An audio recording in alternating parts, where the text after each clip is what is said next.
He's connecting. He's connecting. Gonna have something to say. Hopefully he's been listening. Still connecting. Good God. It's taking forever. And just let me say this before we get going. Bullish is one of the most knowledgeable people about everything to do with blockchain. I mean, everything from Bitcoin, Ethereum. He was a huge fan of the XRP ledger. And that's where I met him. And I too was a very big fan of the XRP ledger. But unfortunately, I don't care what you say, it's antiquated technology.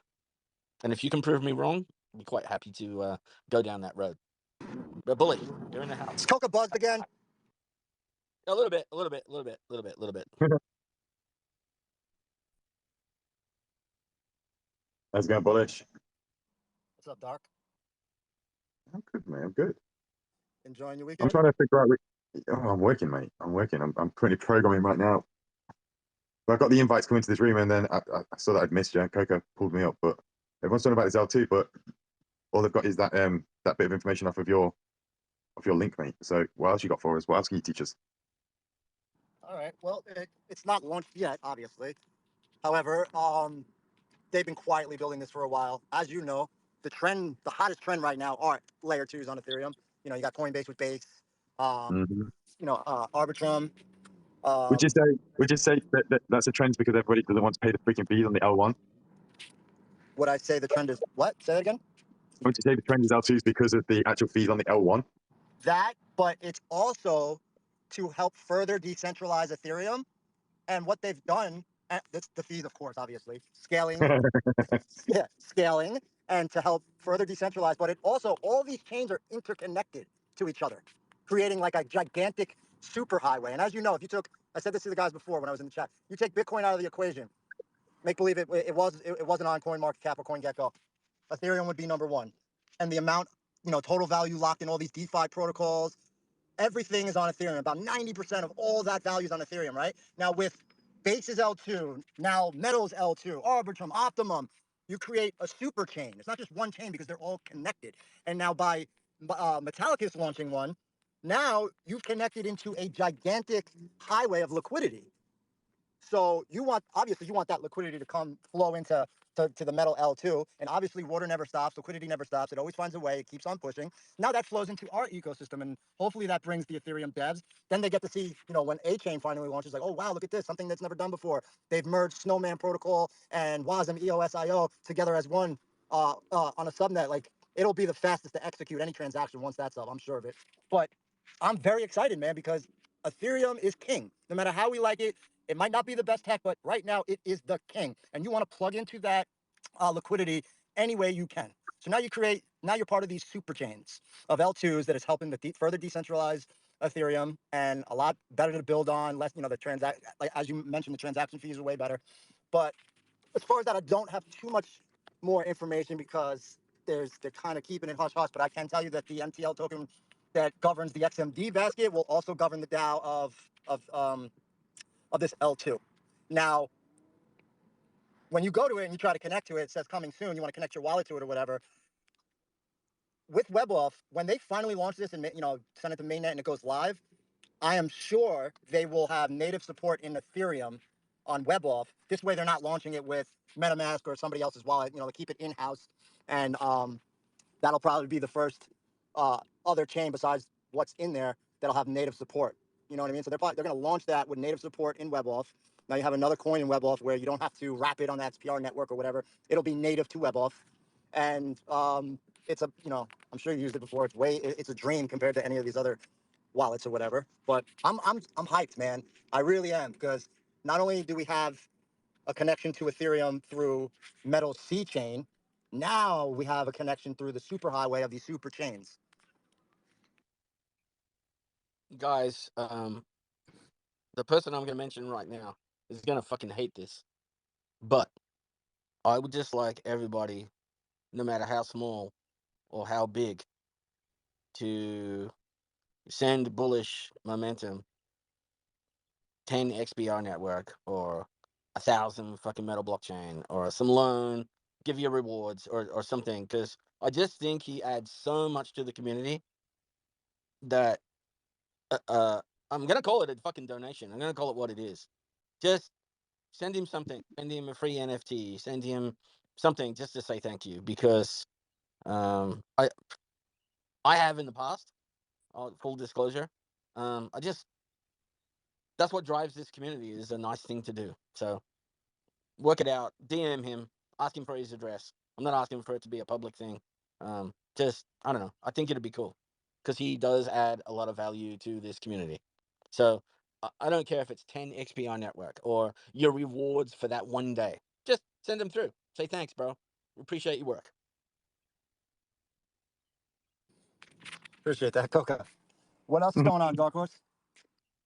Nothing, mate. I was just trying to figure out on the bottom, on the 13 out of 13, you talked about your XMD and how you might have a new stablecoin in the L2, but then it doesn't say if you can actually move the stablecoin into the L2 or if it's going to be a wrapped one. How are you guys going to be dealing with that? Well, they'll bring XMD natively onto the chain. You think native? I was wondering if it's going to go native.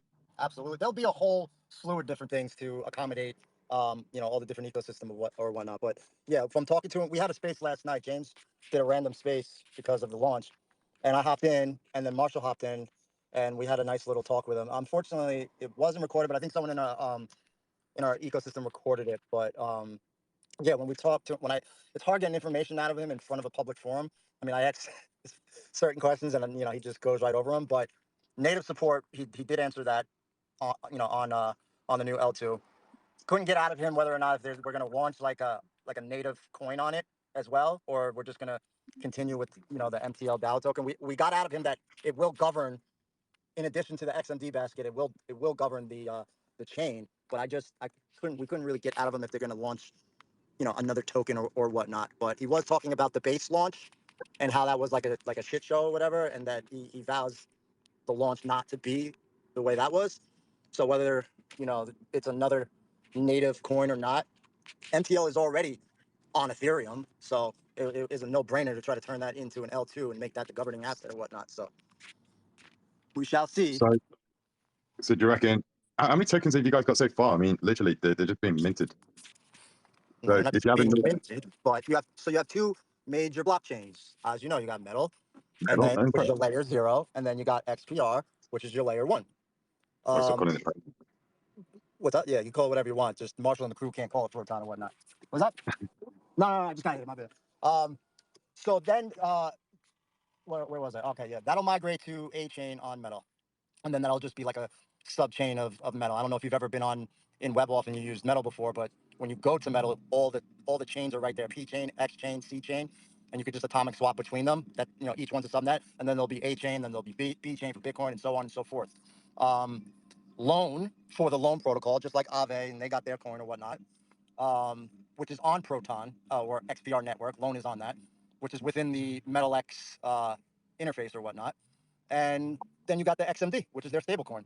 So really, truly, three major coins, I guess you could say, which would be XPR, Metal, and then the MTL, and then you got your stablecoin. So Loan is just a DApp built on XPR. So it's not really like I understand what you're saying. They're just minting coins to make money, this and that, but no, it was a DApp that was built on XPR. So I didn't mean it that way, by the way. If it came across that way, apologies. That was not. oh That yeah, was well you were like, you're just minting coins, minting coins. So I was like, well, what is he talking about? just wondering if he was going to actually do something more. What's going on with XPR though now? Everything seems to be all metal focused. What is going on with the XPR layer? Well, like I said, it's going to be just another sub chain of Metal. That's how it is. So like if you're familiar with AVAX, they have their C chain, they have their P chain, and they have their X chain. Metal was the technology was forked from AVAX, so it's set up the same way. They have their C chain, their X chain, and their P chain.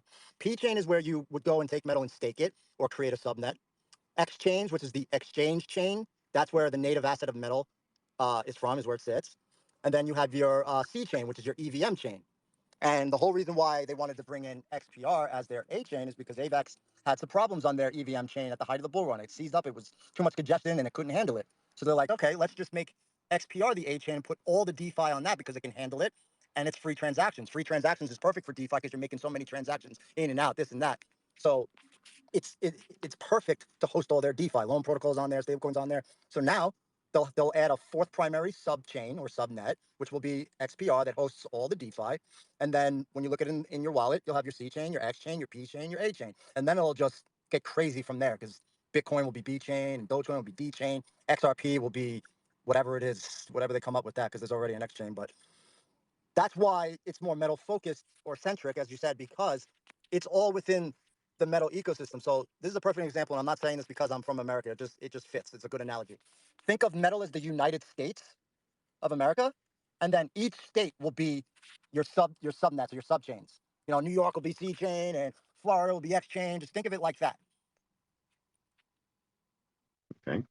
And then in one of those states, let's just say New York is A chain, right? And within A chain, you got Manhattan, which is Proton Loan.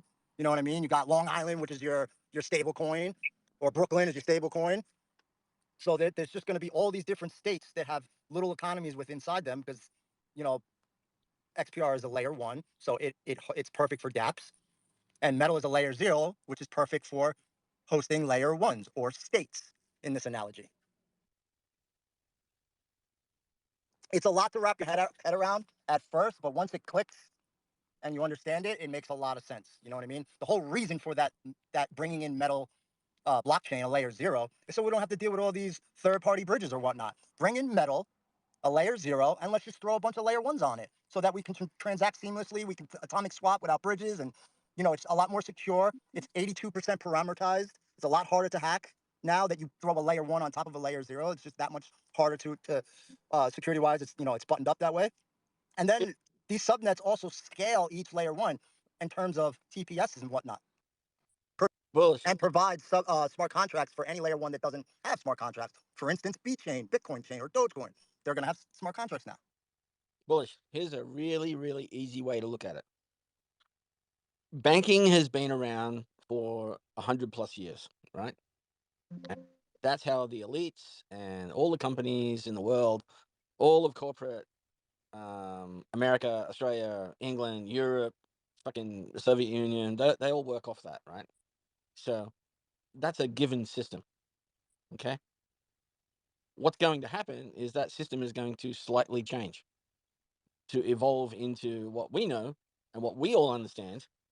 But don't forget, we're the minority. The whole world does not understand what the fuck we are talking about. If you went down to the town square in any country and started talking about this shit, they would probably label you as a crazy person, right? But we all know it's going to happen. We are the fucking lucky ones, 100%. And then you have Metal Pay, which to me I don't like using this analogy, but it's like the Coinbase into the ecosystem, the on and off ramp. And I don't see anyone else doing anything even remotely close to that. They like you said, Exit, and you brought up a really good point. They have the complete system. It's there. Now, what gets utilized and what doesn't get utilized will be decided by, you know, CEOs and major management of different financial systems. But you can guarantee two things, I think. One is certain things will be adopted by the financial system as we see it. Number two, retail has a chance to utilize the same systems, but on a smaller scale. So things like loan protocol, Metallicus is not going to turn that off one day. They are going to let that be there for the people. This is how I see it. So, yeah, for my XRP people, an easier way to explain all the subnets and different chains that are on Metal, just think of them as side chains, like an XRP. But instead of needing to get a third-party bridge to light that side chain up back to mainnet, XRP mainnet, these side chains are built in to the main chain Metal itself. So you don't need to get a third party to create a bridge or you know, create a bridge yourself. These side chains or subnets are built directly into the chain. That's why when you go into the WebWolf wallet or the paper wallet that Metal has, either one, when you open that wallet up, first thing it says is C chain, X chain, and P chain, and soon to be A chain. And your Metal is usually on one of those chains. And if you want to go and stake your Metal, you'll just send it over to P chain. So you can have some of your Metal on P chain staked, or you can have some of your Metal on X chain, which is the exchange chain. You can do NFTs or whatever. Or you can have some of your Metal on C chain, which is the EVM chain. So Say C chain again. Say C chain again. say C chain? You went C chain. chain. C chain. Yeah, I was running down the block. But yeah, EVM chain, baby. It's fucking sick, man. Do you not think the Coming from L2 a is going to get hardcore around to? XRP guy, you know, it converted me right away. When I saw the tech and I saw how focus driven Marshall was, the compliance, and how I can actually have a conversation with the CEO and ask him hard questions. And I don't know, it converted me right away, man. I see the freaking vision. And to, you know, even the XRP ledger, you know, they're starting to bring in a lot of EVM. Why? Because they have to. You can't just leave 90% of TVL over on Ethereum. You have to accommodate the masses. And the masses right now is Ethereum based, which is fine.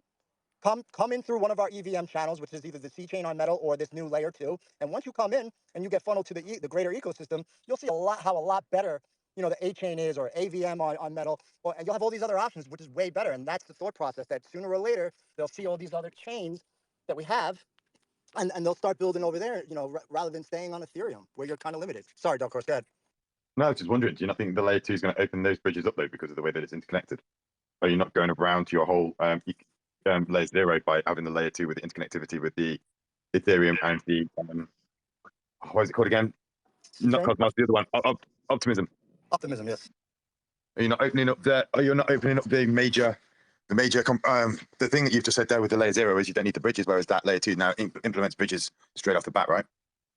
Well, with the layer 2, so the idea with when Vitalik, you know, came out with it, the idea is they're interconnected chains. So kind of like they're Ethereum based, so they're interconnected. They call them super chains because Arbitrum's connected That's to what base. Optimism is called, right? It's called Superchain. Yeah, because they're all connected. So Optimum, Base, Arbitrum, like they're all interconnected to help scale Ethereum and decentralize it. It's freaking sick. You know, for a while there, I'm like, you know, for a while there when I was an XRP, you know, heavy guy, you know, I'm watching all these other chains like build all this stuff, and it's like we got no smart contracts, and I kept telling us, you know, it's coming soon with hooks, and it never came. And then you know, I'm seeing how the space is progressing, and I'm like, excuse my French here, but I'm sitting here with my dick in my hand, like I'm just holding XRP, like I can't do nothing with it. There's no, like, we can't build, like me and DGen, I don't know if any of you remember DGen, wanted to build something on the XRP ledger, and we just tried, and we did a lot of research, and for what we wanted to build, we just couldn't do it. There was no possible way of doing it. So it's like, what are these guys doing? You know, everyone's passing them by. Why aren't they figuring something out for smart contracts?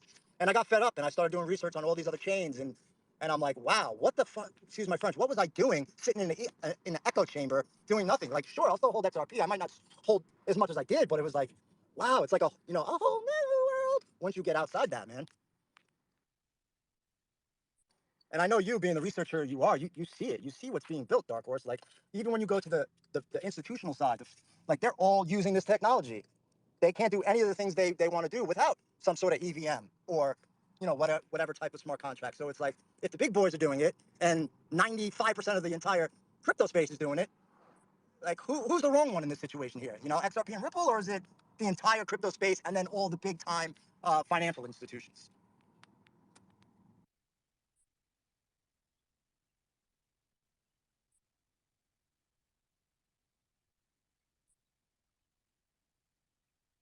Okay, guys. I have a question for our friend Dark Horse. Have you downloaded the WebAuth wallet?